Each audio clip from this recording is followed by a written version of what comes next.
Everybody, welcome to this brand new episode by Jargon World, where we simplify business for you one concept at a time. The topic that we are going to discuss today is a fairly simple topic called working capital in financial accounting. So let's start with the basics.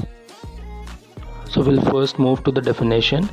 So working capital simply is the liquidity that you have to run the business. So in simple terms, it is just a difference between the assets that you own, current assets, and the current liabilities.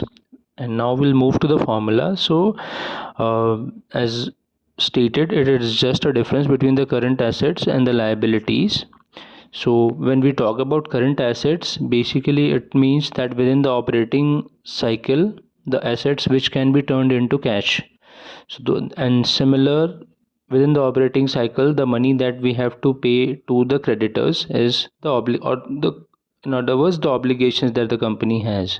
So basically, this is the money. Working capital is the money that the company has to run its day-to-day operations during the whole operating cycle. So we'll straight away move to a real world example, and where from real balance sheets you can figure out what working capital means for two different businesses in the retail space.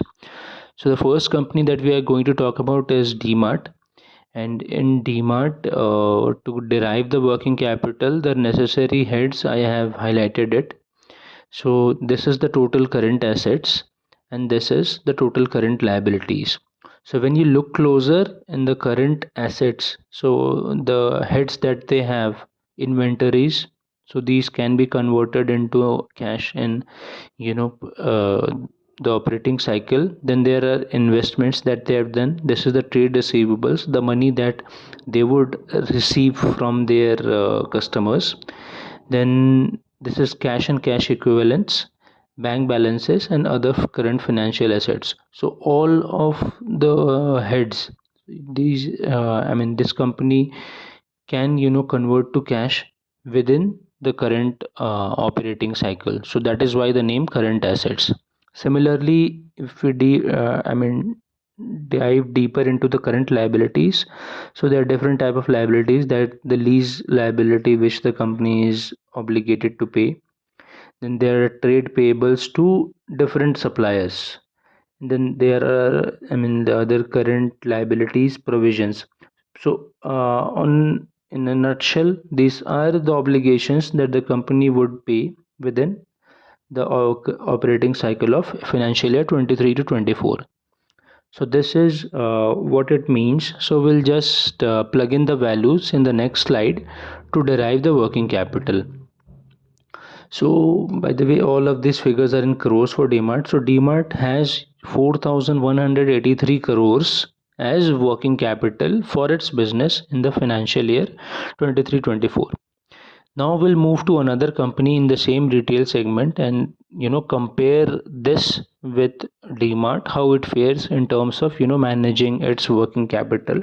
So the company that we are going to talk about is Spencer's Retail.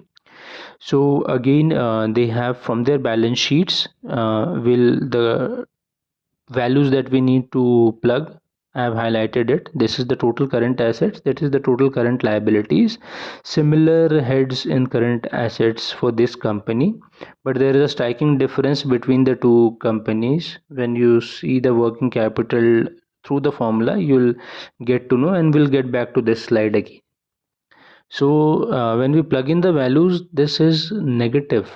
So the current assets is less than the current liability for working capital, which means that this company, Spencer's Retail, is not generating cash enough to fund or pay back its obligations during the current operating cycle or the financial year. So what has actually went wrong? So we'll dive deeper into this by going to the previous slide. So here you can see the current assets is 30,928 lakhs, all figure and in lakhs, and the liability is much higher at 83,366 lakhs. So the striking difference you see, borrowings. So Spencer's had to borrow about 40,000 lakh rupees to manage its working capital. So this is a striking difference between the two companies when it comes to funding its operations during the operating cycle. The borrowings for Dmart was negligible, and also it has outstanding dues to many of its creditors, which is also a very large number compared to the assets that it has. So this is a striking difference between the two organizations when it comes to managing liquidity or cash equivalents or the current assets for its operations. So now that we have noted the difference between the two companies, let's move to the advantages or the benefits that a company derives from having a good working capital for its business. So for the first the first key attribute to be noted is it is a signal of business performance.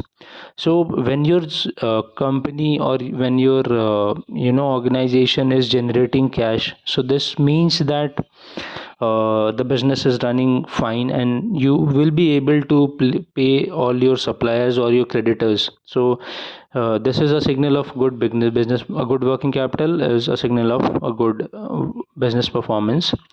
Then we just saw in the previous slide that they need borrowings to have business continuity.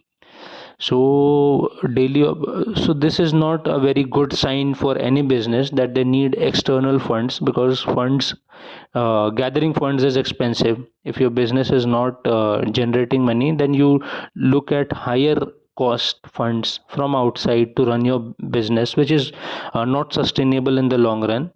And Spencer's has been doing it for the last 2 financial years, as mentioned in their annual report, and this is not a good sign that goes for the business. Third is investor confidence. So typically investors have more faith in business that generate cash to sustain themselves, because uh, ultimately all businesses, small, big, irrespective of the size, they uh, operate to generate profit. They operate to be sustainable. So if they are not doing that, it erodes a bit of investor confidence in that particular business. And the last is the opportunities for growth come along if you have a good working capital management. So at the end of the year, Dmart is left with around 4,000 crores, which they can reinvest into the business if they see a new opportunity, or if they see some sort of a competitor follow up or catch up that they need to do. Whereas Spencer's would have to borrow funds from outside, even if they have to innovate or they have to do some catching up with any competitor. So this is in all the benefits and features of working capital. If you are with us at this point, sincere thank you to each one of you for staying tuned to this series, and hope you're liking this series. If you're doing so, please help us reach the YouTube algorithm better by liking, sharing and subscribing to this series, and stay tuned for more such updates. Thank you so much. Thank you. Bye bye.